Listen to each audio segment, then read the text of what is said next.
própolis que tem seus componentes e seus derivados medicinais, certo? Por que a apicultura é considerada uma atividade que possui aptidão para ser desenvolvida no semiárido nordestino? Por quê? Quando a gente vai para São Paulo, ou se vê alguém de São Paulo para cá, o que é que a pessoa fala para a gente quando chega ou quando a gente vai para lá? Ou se pede uma foto para mim? Que ela vê o chão rachado, as plantas secas, o deserto do Saara.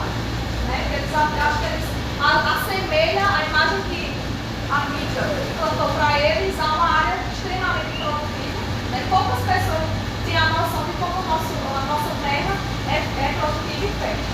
Né? Então, por que a agricultura é considerada boa para a gente desenvolver aqui no semiárido? Porque o nosso pasto apícola ele é variado. A gente tem a jurema, a gente tem o angico, a gente tem várias espécies, inclusive as rasteiras como o malva, o capopode, e entre outras, que formam o mel de uma composição excelente. E é isso que a gente quer. Se a gente for analisar o tanto de componentes diferentes que tem no mel produzido aqui no semiárido em relação ao mel produzido na Mata Atlântica, o nosso mel é diferenciado. E qual é a região que mais produz extrato de própolis? Aqui é a nossa região, o semiárido. O extrato de própolis, o própolis, no caso, ele teve seu início em uma área de manga, né, que quando surgiu o tão popular própolis vermelho, que é um própolis derivado de uma espécie chamada mato de Fuji. E foi um própolis que quando ele foi logo encontrado, os próprios chineses já vieram patenteado como deles. Então o própolis sai daqui, mas é patenteado como dos chineses, porque ele tem muitas propriedades e é caro, né? Aqui também na nossa região está sendo estudado agora o própolis verde, né? Que é um própolis verde e ele puxa também de um marrom escuro para o verde, que é um própolis daqui da nossa região, de espécies principalmente como por exemplo a jurema preta. Quem aqui tem jurema preta em sua propriedade vai contar a mão? Jurema preta. Mameleiro também é muito bom. Mameleiro. Quem tem vermã? Quanto todo mundo aqui vai ter essas espécies que eu falei aqui para vocês? E por que vocês não criam na beira, não criam coisa? Vamos mudar um pouco a nossa forma de pensar e calcular uns investimentos aí, umas promessas, né, gente? Nós temos diversidade floral abundante para polo e para mel. E temos boa parte do pessoal que está aqui, tipo, tem grandes territórios que se refere à área rural, que tipo, não está sendo utilizado, mas que tem uma mata nativa que dá para atender e suprir a demanda das abelhas. Né? Então, vamos supor que. Marcão, quantos hectares o senhor tem na terra do senhor? 36. Quantos hectares tem pasto nativo que não está sendo utilizado? O senhor pode chutar aí o valor? 30. Vocês estão vendo? Ele tem 36 hectares e 30 é pasto nativo que não está sendo utilizado. E vocês? E por que vocês não utilizam? Marcão agora já vai virar apicultor, se Deus quiser, é Marcão. Então, por que a gente não torna, a gente vai tornar essa terra produtiva? Vai só botar as caixas lá, vai ter manutenção, manejo e tal. Mas a gente não vai precisar degradar o meio ambiente. O senhor não vai precisar mexer tanto no ambiente para cultivar, para criar suas abelhas. Certo? Então, mesmo assim é vocês. Vocês com certeza têm grandes áreas dentro do terreno de vocês que têm disponibilidade para a gente colocar nosso comércio e criar as abelhas. Certo? Quais são as espécies botânicas que nos fornecem mel? Né? Aqui eu trouxe um exemplo de 3 espécies para cada categoria. Nós temos as plantas arbóreas, né, que são espécies com um foco mais alto, certo? Como por exemplo a cajueira, a jurema e a cajueira, a aroeira, o angico, né? São espécies de porte alto. E essas espécies fornecem alimento para as abelhas. Certo? Agora acho que é o angico, está falando, sei lá, né? É a galera.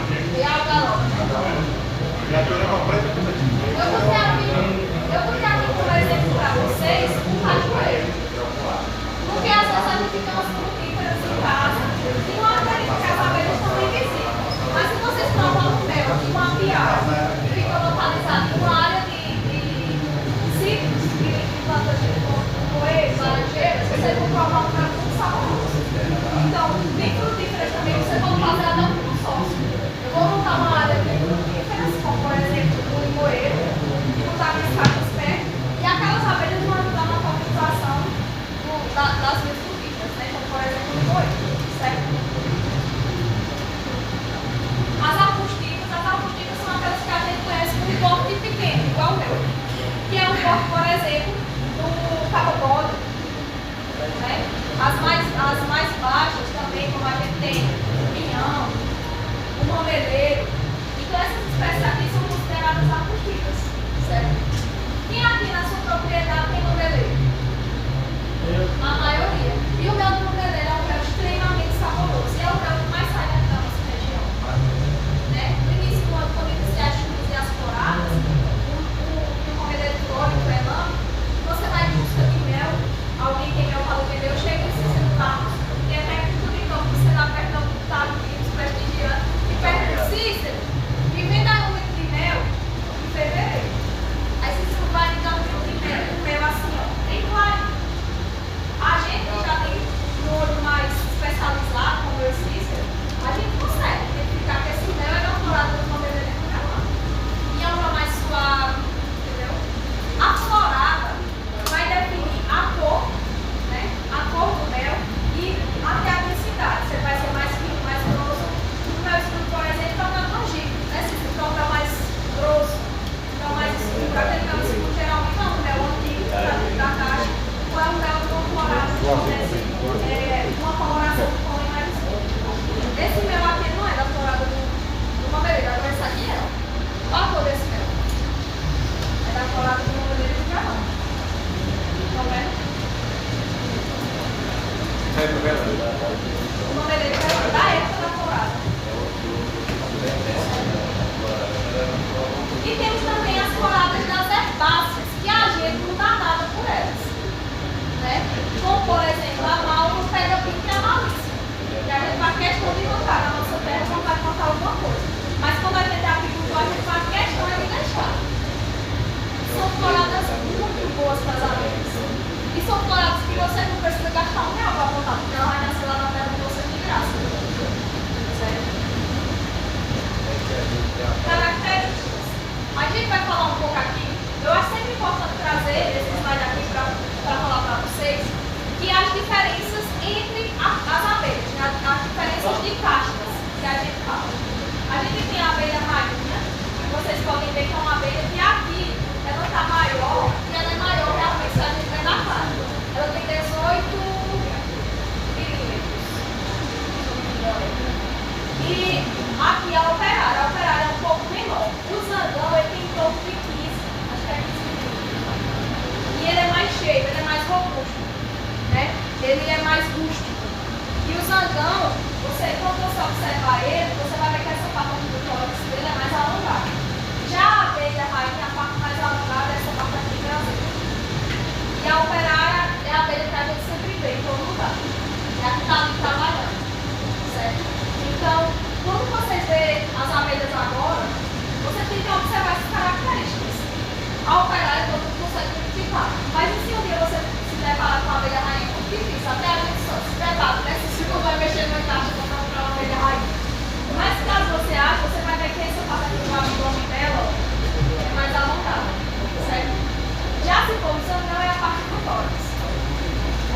tarde. Já botaram aqui pro pessoal, seus filhos, de Carnaíba, gente. Esse aqui é seu Reginaldo Luciano, certo? Esse aqui também recebeu minha assistência técnica pelo Sebrae, certo? Pode ficar à vontade, seu Luciano. Eles receberam minha assistência técnica lá em Carnaíba e pelo Sebrae. Isso, pela DEA. Então, fico muito feliz de ter vocês aqui.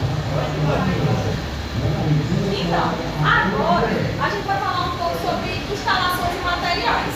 Os nossos amigos aqui, que recebem assistência técnica, já viram muito a falar sobre essas questões aqui, pegar na televisão. Mas agora, se vocês visitar uma piada desses caras aqui, vocês vão ver que é referência, é uma piada de nota 10, de padronização, dimensionamento e organização. Certo?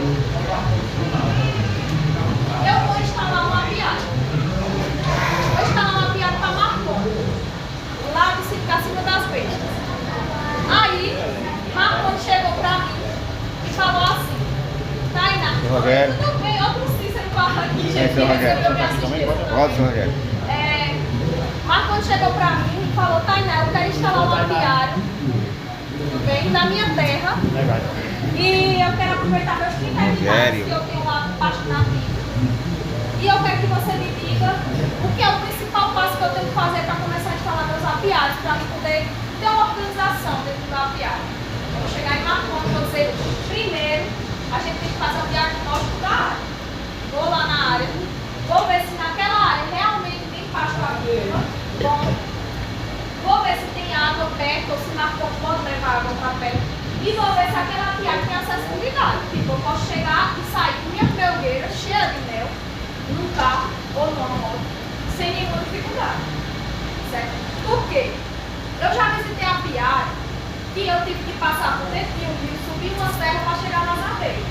Quando eu cheguei lá, eu estava morta. E eu perguntei ao apicultor: como é que o senhor faz para colher sua melgueira cheia de mel? Porque no primeiro ano, essa minha melgueira aqui, ela tem que me dar 12 kg de mel. Mas eu não vou ter só essa, eu vou ter no meu apiário mais umas 5 toneladas cheias, no mínimo 5. Como é que eu vou levar esse mel? Eu passo descer uma serra, passar por um rio com essa melgueira cheia de mel? Não dá, né? Então eu tenho que pensar que o meu apiário tem que ter acesso. Se ele não tiver acesso, vai ser muito difícil eu trabalhar. Eu vou ter preguiça de fazer visita e revisão. Eu vou ter preguiça de escolher mel. Então o mínimo que o meu apiário tem que ter é um acesso. No segundo ano, eu vou querer trabalhar com essa melgueira mais outra. Vou passar a carregar 24 quilos de mel por vez de cada melgueira. Como é que é? Mais à frente eu vou apresentar a vocês por partes, como é a melgueira. Mas como é que se eu não tiver acesso eu vou levar desse preço todo? Não tem como. Né, gente? Então, vou chegar em Marconi e vou fazer. Vamos fazer o diagnóstico, escolher o local lá no Marconi. Agora, eu e ele pensamos com acesso. O acesso, eu não quero um acesso mínimo só para moto. O acesso do apiário que eu trabalho, ele tem que ter no mínimo um acesso de carro. Porque se eu quiser chegar lá no meu carro, estacionar, carregar ele, eu vou embora para onde eu quiser, sem muitos problemas. Né? Um acesso, limpar uma área que passa o carro. Esse apiário tem que ter sombreamento. E quando eu falo sombreamento, tem várias formas de sombreamento. Mas o ideal é um sombreamento de pasto nativo. Vocês estão vendo? Essas caixas aqui, elas estão muito no sol. Esse apiário aqui é uma produção de serra palhada. Vocês conseguem ver que tem um sombreamento de 50%. 50% sol e 50% sombra. E é esse sombreamento que eu quero no meu apiário. Certo? Tem outras pessoas que fazem outros sombreamentos alternativos. Eu não tenho tanta vegetação apoia na minha área. Então o que é que eu vou fazer? Eu vou botar uma tela daquela 50%. Eu não sei se vocês chamam o pessoal chama de outro nome. Aquela tela furada. Sombrite. Isso. Vou comprar um sombrite de 50% e vou colocar de forma que faça sombra nos 2 horários do dia, manhã e tarde. Certo? Outra coisa que tem que ter dentro de um aviário é o distanciamento de segurança. O que é o distanciamento de segurança? É aquele distanciamento em que eu não vou botar minhas colmeias próximo de estradas, escolas e área onde tem circulação de pessoas. Não sei se vocês lembram que teve uma época que a gente visitou um aviário lá, então eu vou citar isso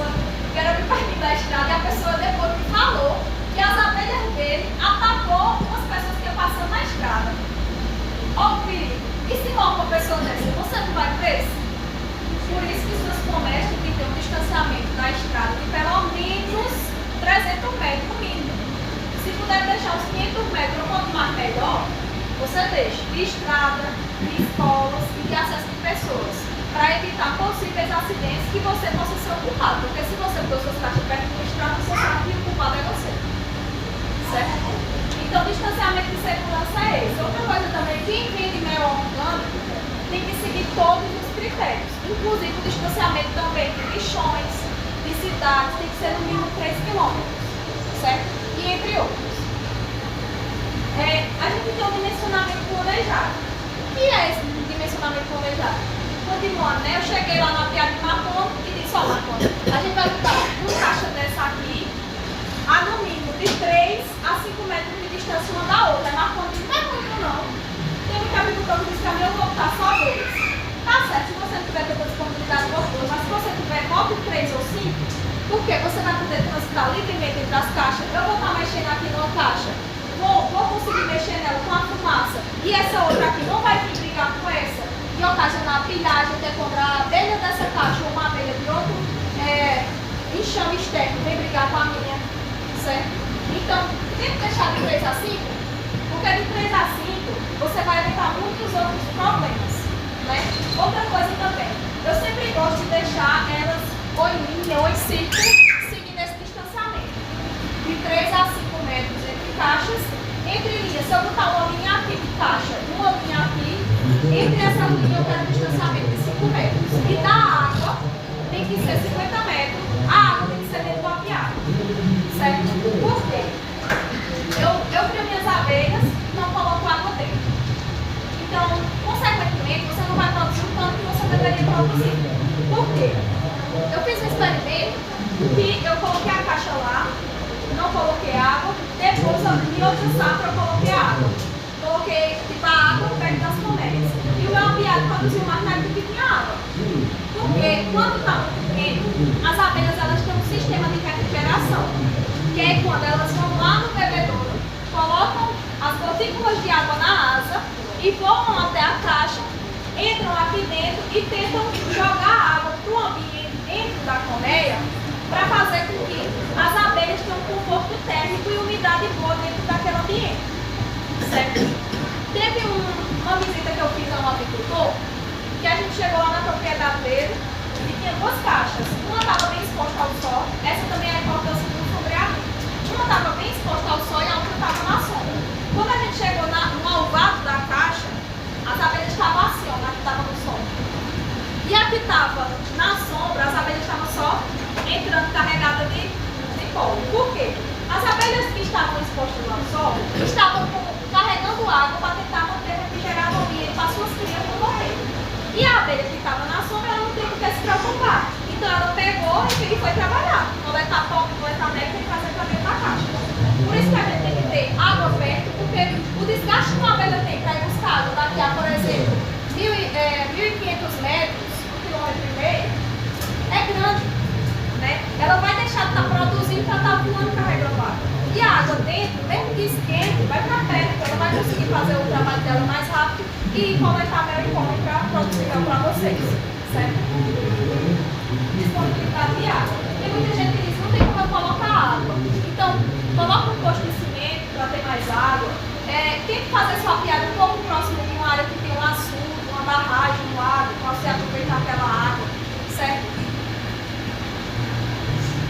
Principais materiais utilizados na apicultura. Agora a gente vai falar um pouco sobre os principais materiais utilizados e o que a gente vai iniciar a falar é a colmeia, linha, melgueira e quadros, seguindo o padrão Langstroth. Como assim? O que é esse padrão Langstroth?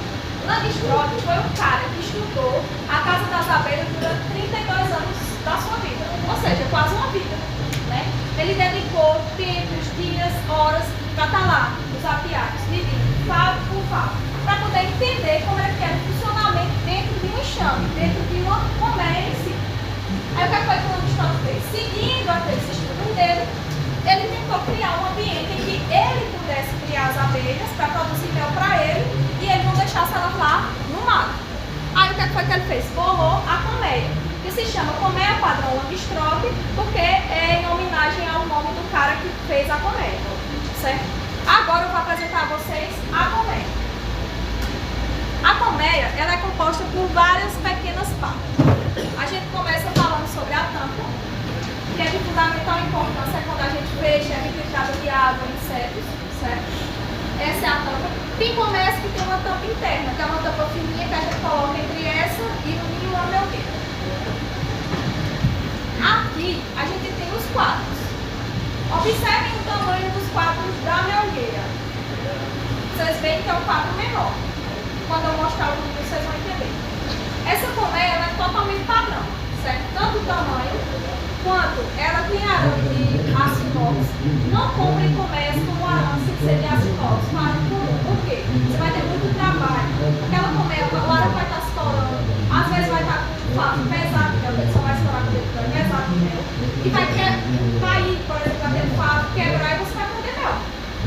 Então, é melhor você fazer um investimento também que dura, tem grande durabilidade, um arame de aço inox maior, mas que para você vai trazer mais resultados. Essa daqui tem indoors, ó. Eu sempre gosto de comprar minhas colmeias com indoors, porque fica muito fácil a manutenção, certo?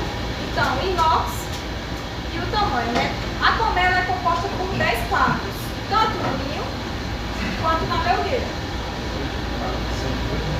10 quadros, certo? Aqui é a melgueira. Essa melgueira aqui, como o nome já diz, é onde fica o mel. Aqui isso é para ter mel. Tem algumas colmeias que vêm com a adaptação aqui do lado, que é uma aberturazinha, que se chama espaço para coletor de própolis, que é onde a gente coloca uma madeira, uma calisca, alguma coisa, que é um espaço aberto em que as abelhas vão tentar fechar com o própolis, que é aquela massa verde que a gente compra, para tentar não deixar com que insetos, doenças entrem para dentro da caixa.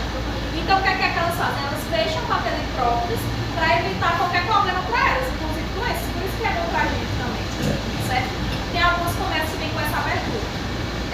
Tirando a melgueira, que é onde fica o mel, é importante você lembrar disso, a gente tem o ninho. O ninho, como ele já diz, é onde vai ter principalmente as crias, né? Então, só vai fazer só um pouquinho assim. O ninho, como vocês podem ver, também tem 10 quadros, certo? As crias, geralmente, até no enxame do mato, se você for capturar ele, você vai ver que as crias vão ficar mais localizadas ao centro da colmeia, certo? Então as crias vão sempre ficar aqui, ó, certo? Aqui estão os fatos do cria. Geralmente as crias que estão abertas, que as larvas, as crias, os ovos vão estar sempre ao centro. Porque as abelhas entendem que é mais perigoso um inseto ou uma doença vir da lateral do que do centro. Então elas pensaram e botaram as crias no meio para elas ficarem mais protegidas, certo? A intenção dele ficar no meio é as crias serem mais protegidas. Nesses quadros aqui do lado, esses quadros, até essa aqui, geralmente é alimento. Que tipo de alimento? Pólen, mel, néctar, certo? Elas vão colocando aqui. Geralmente esses quadros aqui da lateral é mais mel. Muito mel. E esse mel aqui não é colhido, certo? Quem colhe esse mel aqui está tirando o alimento das abelhas, porque elas fornecem alimento na melgueira para a gente vender e também o delas. Se a gente tirar o delas, a gente está sendo extrativista e não apicultor, certo? Então, essa aqui é o ninho, esse aqui é o ninho, certo? Agora, mais embaixo a gente tem o fundo da caixa. O fundo, essa parte aqui. Tem colmeias que vem com fundo fixo, ou seja, esse fundo colado no ninho, e tem colmeias que vem com fundo removível. Eu prefiro as colmeias de fundo fixo, para, tipo, as que eu não realizo divisões. Já essas colmeias aqui de fundo solto, são muito boas para fazer divisões, ou seja, o que são divisões? Para quem não ouviu falar, é quando eu pego um enxame desse e faço outros. Eu divido, tenho uma certa quantidade de quadros, coloco uma taxa, claro que de uma forma mais detalhada, isso aí precisaria de mais tempo para falar para vocês, e faço outra, certo? Esse método em que a gente usa o fundo removível é um método de divisão em X, tá certo? Vamos colocar aqui. Outra coisa que eu quero que vocês observem é o que é o alvado. O que é o alvado numa colmeia? O alvado é por onde as abelhas entram, certo? É por onde elas têm acesso à colmeia, que é essa parte aqui, certo? Quando a gente for comprar uma colmeia, a gente tem que conhecer e entender, principalmente a madeira. Que madeira é essa colmeia aqui? Que madeira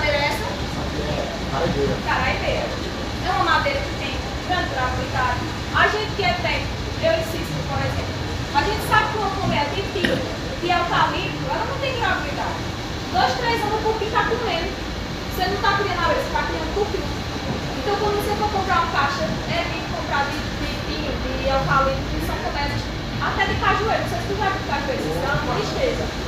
Desse tipo de madeira, que são comércios que não tem futuro.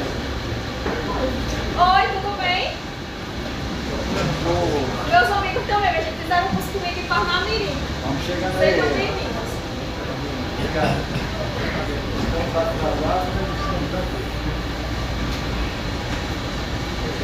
Então, Tem cadeira aqui no meio, ó. Com licença. pode Vontade. Ô, pai, aqui. Valeu, meu pai, aqui. Poxa,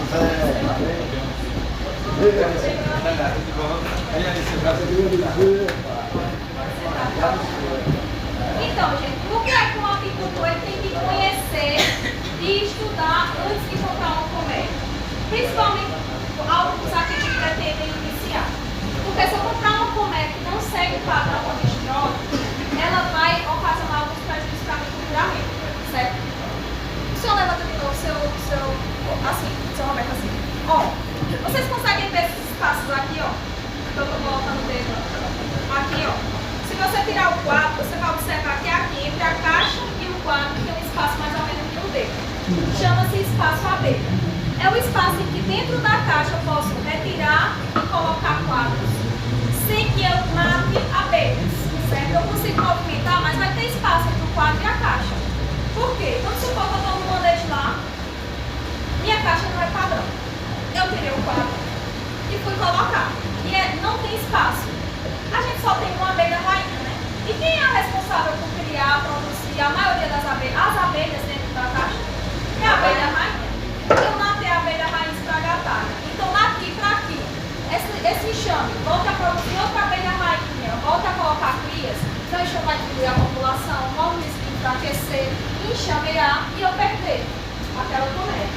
Por uma coisa simples, que é você entender o padrão de uma caixa, certo? Então, quando for comprar caixa, essa caixa aqui é 100% padrão. É uma amigo meu que faz, ele é de Petrolândia, o nome dele é Cláudio. É madeira boa. Essa caixa aqui, uma madeira dessa caixa aqui, para ela ser acabada, é tempo. Certo? Mas quais são as madeiras que são indicadas para comércio? Caraipeira. Outra madeira boa e que é legalizada é o ouro canela. Que é um pouco difícil de achar, mas é uma madeira boa, legalizada. Porque, por exemplo, se eu pego uma caixa dessa e vamos supor que o cara lá da Federal tem entendimento de madeira, identifique que essa madeira aqui é de uma caraipeira, eu corro risco de preço, porque é uma madeira branca. Só que eu posso estar transportando, tem que tomar o máximo de cuidado. Agora, se for uma caixa de ouro canela, é uma caixa que eu posso transportar. Se eles perguntarem ouro canela, então é legalizado, não tem problema nenhum de transporte. Certo? Mas eu prefiro comprar dessa madeira aqui, porque eu mesmo vejo muitos resultados com ela nos aviários, né? Esses caixas que tem 8, 10 anos e estão com as caixas aí de bom estado. Tem alguma outra maneira que quer fazer alguma consideração, Cícero? Além dessas duas? Não, na realidade ele é uma coisa bem maneira de trabalhar, manejar. Tem outra madeira também, só que ela é pesada, que é a emburana, né? E ela também é uma madeira branca, ou seja, não posso estar transportando, mas é uma madeira muito boa, inclusive para pegar enxame com caixa isca. E o que é caixa isca? É quando eu pego uma caixa dessa aqui, coloco as tiras de cera de 5 centímetros ou uma caixa de que é menor e coloco em uma sombra, às vezes dou um banho com chá de capim santa, erva cidreira e coloco uma sombra. Aí um enxame, às vezes uma abelha vem coletando pólen, néctar e vê aquela caixa de cheiro da cera. Acha que é um ambiente muito bom e chama as outras e poupa essa caixa. Ela lá na sombra e ela pega um enxame pra mim. Então isso aí chama-se caixa isca. E quando a colmeia é de engana, é mais fácil pra gente pegar dessa forma, porque o cheiro da engana atrai elas. Certo? Então vocês agora entendem que a colmeia padrão não destrói. Se vocês forem comprar uma colmeia, não comprem qualquer colmeia. Busquem sempre um padrão, madeira boa, seco, esses arames e as flores, certo? Vocês conseguiram ver a diferença mais ou menos dos quadros, né? Isso aqui também é importante. Certo? Esse é um quadrinho. E esse aqui é um quadrinho.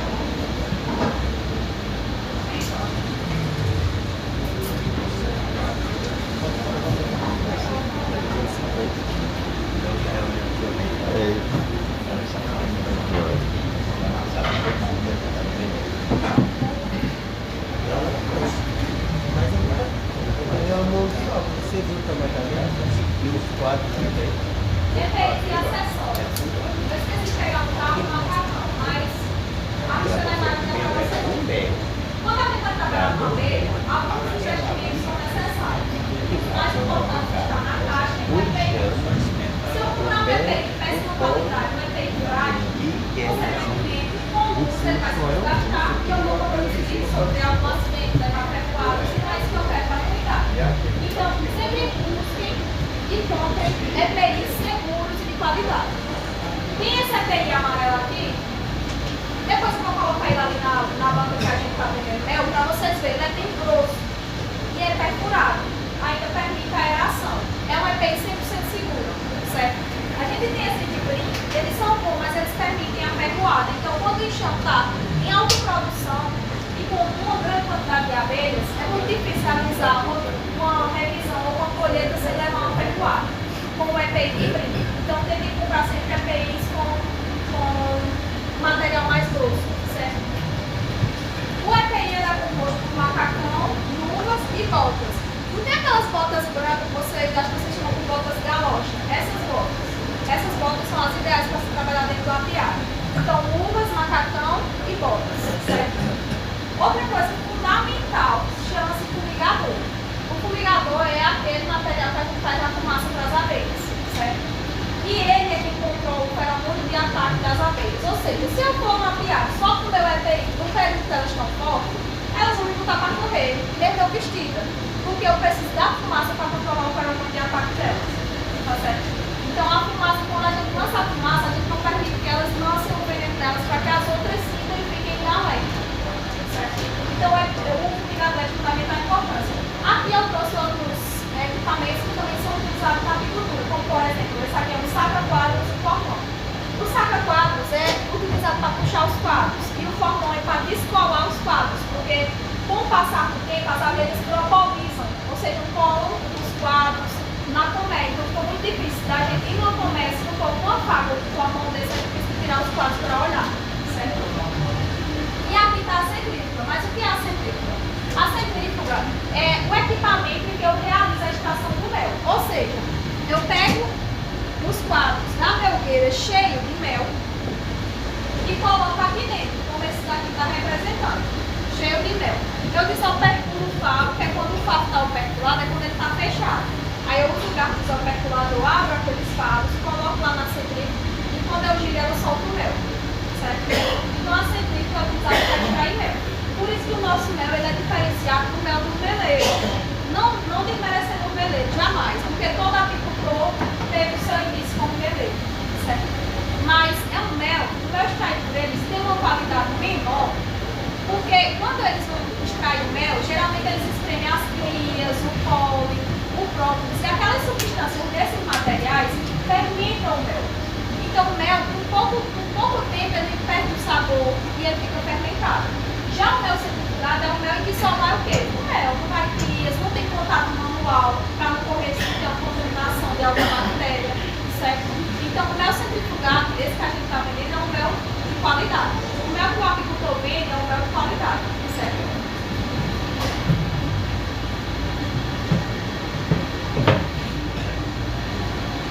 Produtos de lucratividade. Aqui eu trouxe algumas apresentações de alguns produtos que no início eu já até comentei com vocês.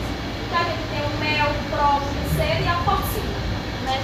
O mel é um produto mais barato, como vocês já ouviram falar no início, certo? A gente pode vender o mel ele assim, líquido, e o mel no favo, que inclusive é um sucesso.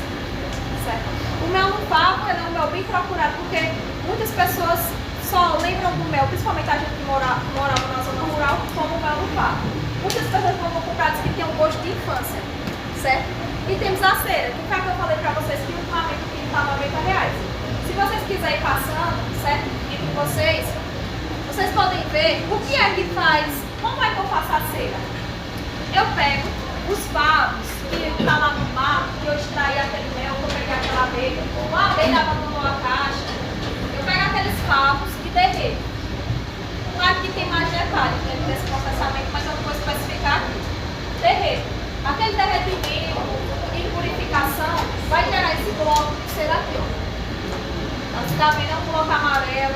Ele está um pouco sujo porque não foi bem raspado. Mas Mas todas as impurezas, ó, não está dentro da cera, está por fora, certo? Então eu pego esse bloco, derreto e passo no cilindro alveolador, que é esse equipamento aqui. E é ele que vai fazer o desenho na cera, certo? Isso aqui se chama-se cilindro alveolador. E dá origem a essa cera aqui, ó. Essa cera aqui, como vocês podem ver, ela é bem definida, os desenhos dos alvéolos. E é daqui que as abelhas puxam os favos, certo? Você pode ver uma cera de boa qualidade. Essa cera aqui foi produzida por apicultores que eu atendo em Ibirim. Essa cera, se você for drogar ela, você vai ver que ela não quebra. Uma cera ruim, quando você pega ela já se despedaça. Inclusive a gente fez um curso pela Codevasco, foi lá em Fátima, com meninas. Ó, vocês viram que eu drovei ela? Ó, e ela tá do mesmo jeito. Se você cheirar ela, você vai ver que ela tem um cheiro bom, um cheiro que lembra o mel. Então o que uma cera tem que ter? Aroma, definição de alvéolos e maleabilidade. Se ela não tiver isso, se você for comprar uma cera e ela não tiver essas características, nem compra. Você só vai ter prejuízo. Você vai botar lá e as abelhas não vão puxar os papos, certo? Pode passar se vocês quiserem sentir o cheiro. Eu sei que tem uma curiosidade em relação a cera. Inclusive eu estou vendendo, viu? Quem quiser comprar, tem a certo? Então, outro produto derivado também das abelhas é o própolis, que é o que a gente extrai ele verde e puro da caixa e desmancha no álcool cereal, claro que numa proporção correta, e origina pra gente um extrato de própolis líquido. Que muita gente, juro a vocês, passou a pandemia tomando e não teve nenhum problema com a Covid, porque ela aumenta a imunidade. Eu conheço pessoas que tipo, têm 80, 90 anos com a saúde a todo vapor, mas que conta que há tantos anos como extrato de própolis. É muito bom. Eu também estou vendendo ali, também fazendo propaganda. A gente encontra isso aí nas farmácias. Encontra, mas se quiser comprar Mas eu já ouvi umas conversas aí que não é muito legal. Né? nas farmácias, eu não sei, eu nunca parei para observar a formulação de uma farmácia, mas esse aqui quem faz é o pessoal de Ibirim. É uma associação. Lá em Ibirim tem duas grandes associações de agricultores que são referência em questão de produção de própolis e mel. Outro produto que eu mencionei para vocês é a toxina, meleia real. Tem gente que faz enxame para vender. Tipo, tem um apicultor que está iniciando agora na atividade. Aí o que é que ele quer? Eu quero comprar minhas caixas rápido. Não vou esperar enxameação. Aí ele vai em uma pessoa e diz, ó, eu quero comprar enxame. Tu tem para vender? Ele diz, eu tenho 10, se você quiser agora. Vai, produz os enxames do meu de divisão, na maioria das vezes, e compra. Você sabe quanto é que é um enxame? O valor mínimo que está saindo agora é R$300. Um enxame. Que é a coisa mais simples de fazer, né, Cícero? Semana passada teve uma pessoa que ligou pra gente. Como é o nome dessa pessoa? Não? É tua empresa, né? Ele foi meu patrão. Então, aí, ó. Foi meu patrão. Então, ele acabou de falar aqui com uma pessoa, ligou pra ele, ó, e disse que queria comprar um enxame. Essa pessoa, por sinal, é meu patrão. Foi eu que liguei, viu? Então, ele tá procurando alguém que vende enxame. E ele paga. Entendeu? E assim, trabalhar com abelha é uma coisa muito simples. Não, você aprendendo a domar e entendendo que também tem que se respeitar o inseto, você consegue criar, você consegue trabalhar livremente sem problemas. Mas a gente tem que pensar com o pensamento o quê? Ecológico e não extrativista. Certo? Eu não vou lá criar de todo jeito, pegar de todo jeito, pegar mel até do ninho, porque eu quero ter mais mel, eu não quero ter um enxame. Então você está pensando de uma forma extrativista. Né?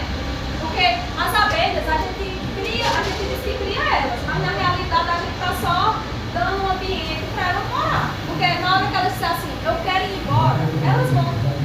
Tem enxame que vai embora cheio de mel, de pólen, de néctar, porque é instinto delas, certo? E cabe ao apicultor saber fazer divisão, saber fazer manejo para evitar que ela vá embora. Porque a gente não vai ter problema, foi embora, mas a gente aborrece, certo?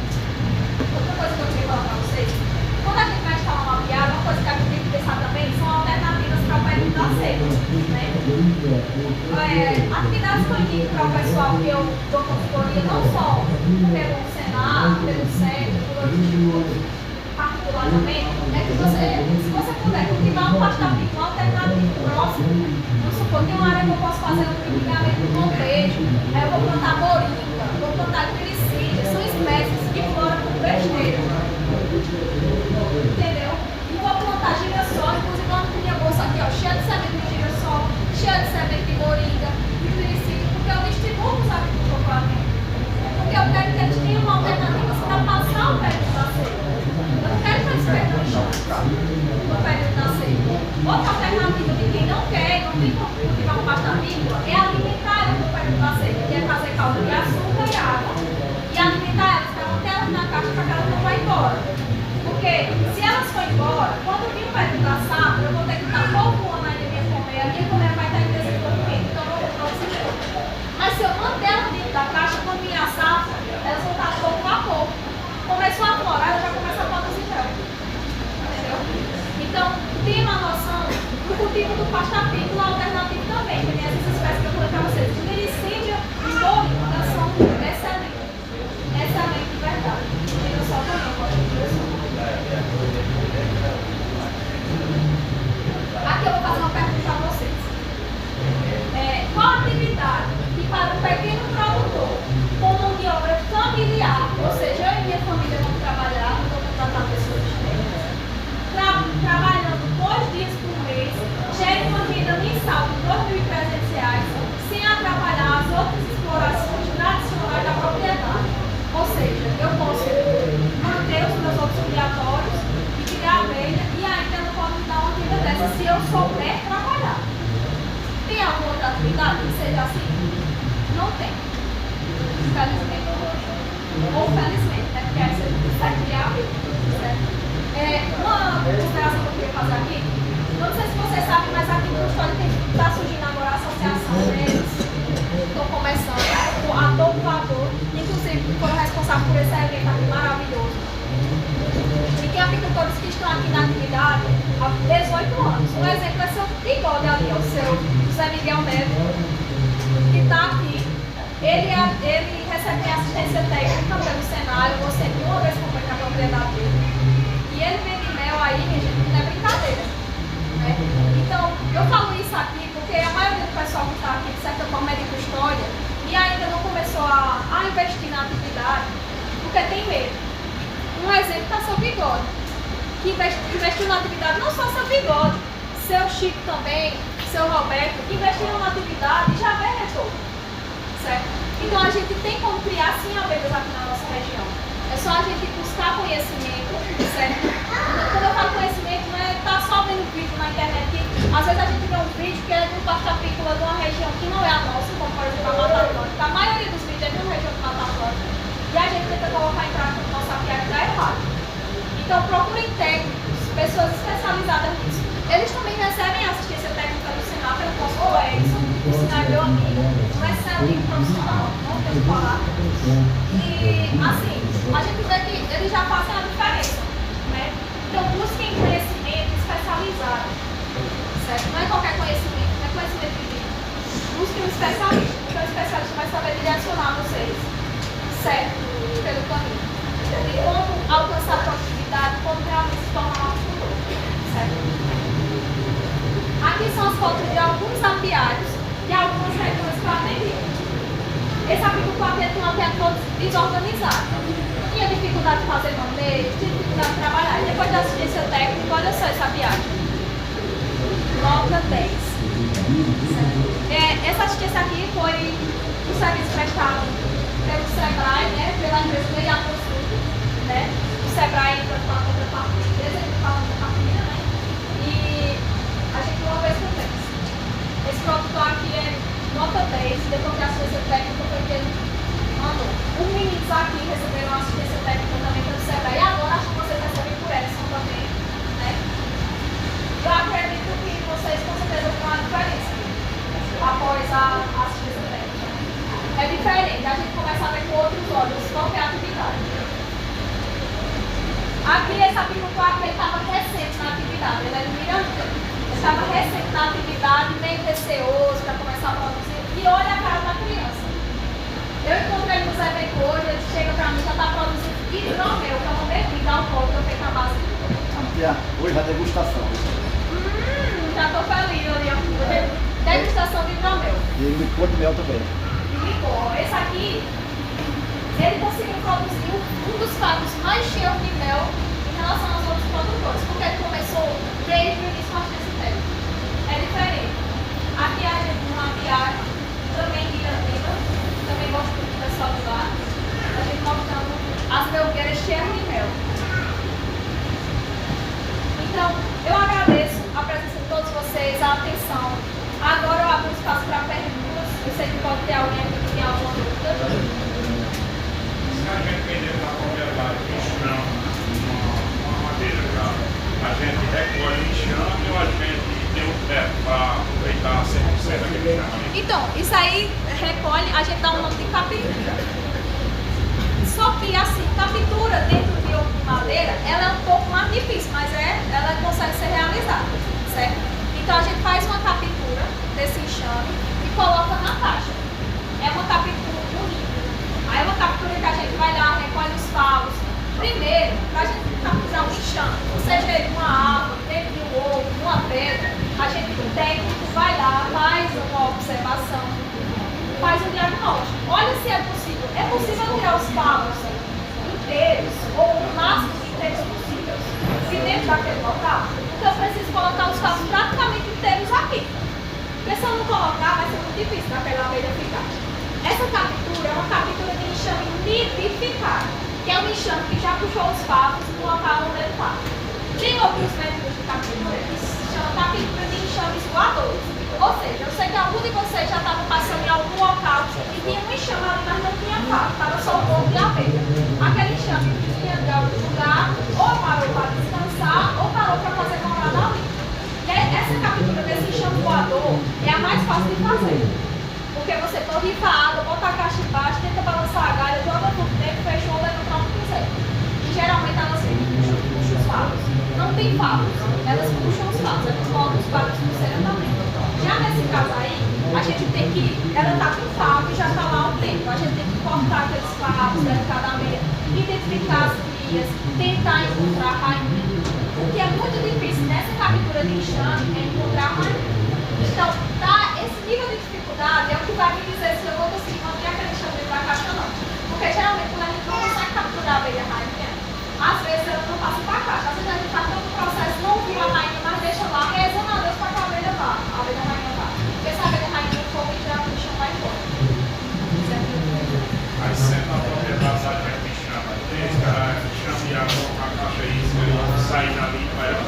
Então, pode ser que o senhor pegue esse enxame, se ele enxamear com caixa isca, sim. Mas o senhor pode fazer outro método. Pode tentar capturar, porque eu gosto de tentar. Mesmo sendo difícil, eu tento. Um não eu já tenho. Um não de Deus já tem a caixa vazia. Mas se eu tentar capturar e ele ficar, ótimo.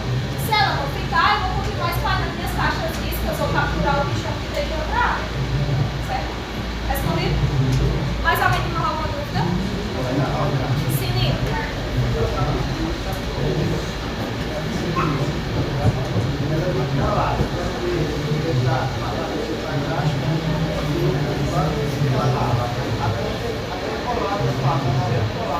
Sim.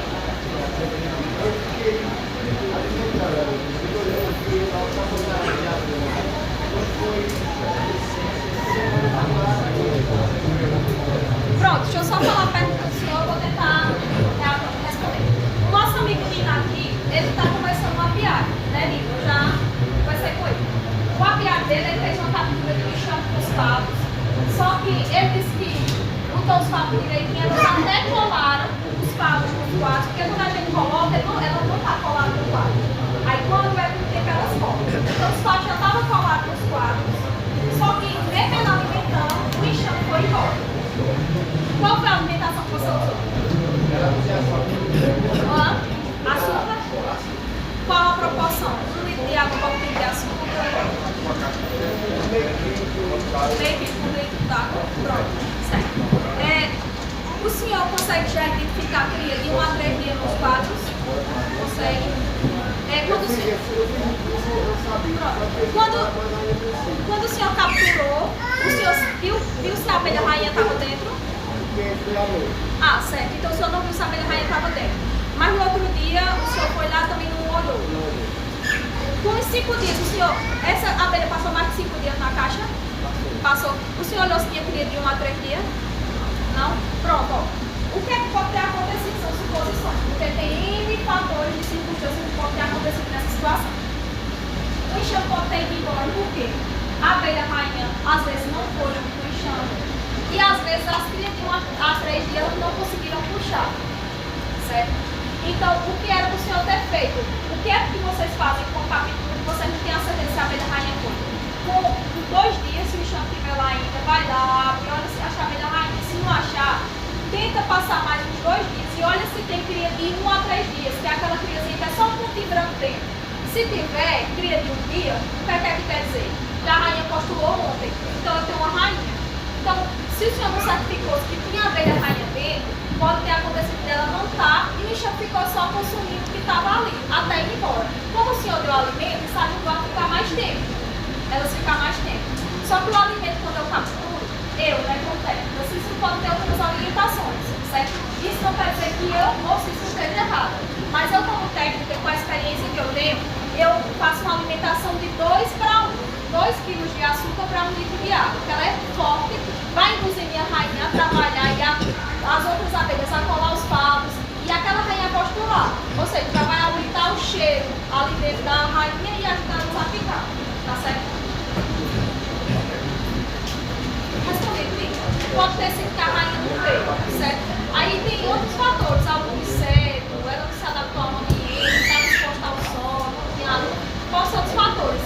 Se eu fosse lá olhar, eu poderia achar com mais facilidade, certo? Pode me contar que eu vou lá. Pronto. Mais técnica. Qual falei? A rainha, qual a origem da rainha? Ela vem de quem? O Santão vai cruzar com a Alverada? É pesado isso mesmo. Não, eu peço assim para me poder responder. Vai acontecer. Eu vou tentar. Não vai não. Eu acho. Me perdoe. Não, ele vai me ajudar. Ele vai me ajudar. Não, pergunte. Eu entendi. Ele quer dizer assim, qual foi a origem da rainha? Ela veio do Zangão, não é isso? Não, tem que ser. Isso. A diferença da O Santão, com aquela operáriazinha, né? Ah, entendi. Não. Ela veio, não. A única pessoa responsável por postular dentro da colmeia é a abelha rainha. Então, o Zangão veio do cruzamento de um ovo da abelha rainha com outro Zangão. E outra abelha rainha, a mãe, com outro Zangão. Aí o que é que faz diferenciar uma cria de uma abelha operária e uma cria de abelha rainha? É a alimentação. Ou seja, as operárias, elas recebem só uma geleia, que é um componente líquido, mas um pouco transparente. Já a abelha rainha, ela recebe, os ovos de abelha rainha recebem geleia real, que é uma geleia mais rica em proteína, para ajudar ela a se desenvolver melhor. Então, até o momento que ela é ovo, dentro do alvéolo, ela não é ainda rainha, ela só é rainha a partir do momento que ela passa a ser alimentada por geleia real. Certo? É porque quando só aparece alguns termos, Isso.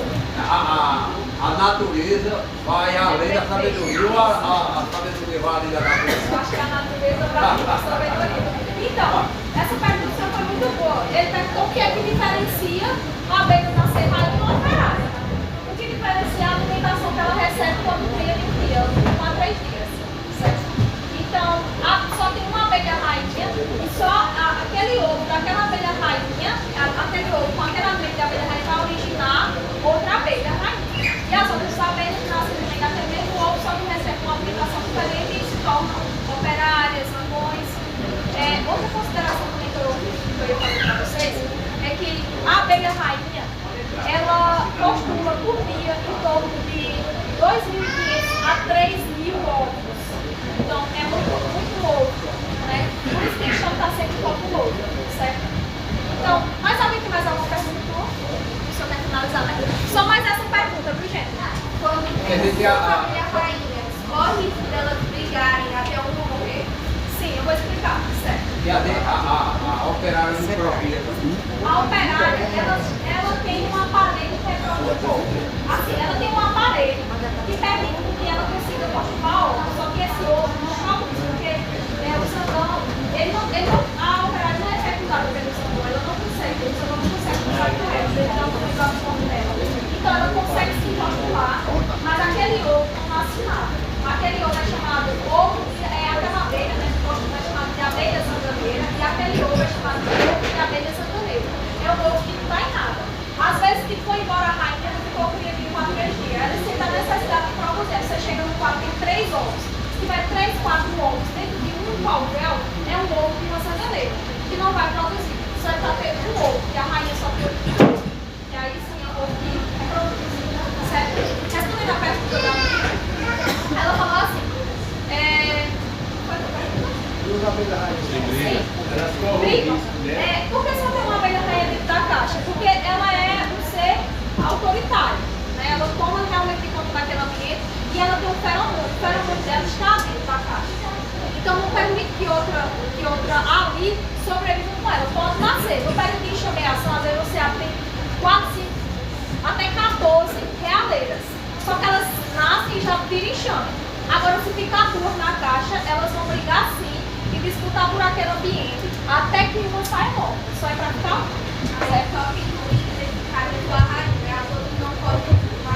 não, só a rainha, a briga é entre elas, certo?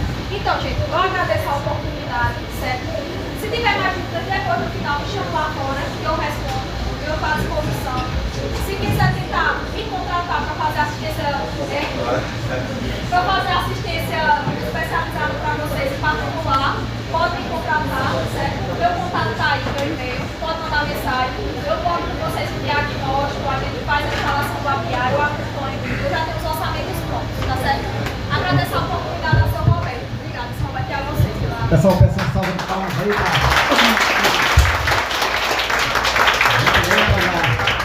Muito bem explicado. Parabéns aí para a empresa bem representada. Vamos agora para a segunda parte. Eu preciso chamar alguns representantes que estão aqui conosco para a gente debater uma assunto especial. Beleza? Outro Nordeste que representa, meu amigo Matheus. Pra cá.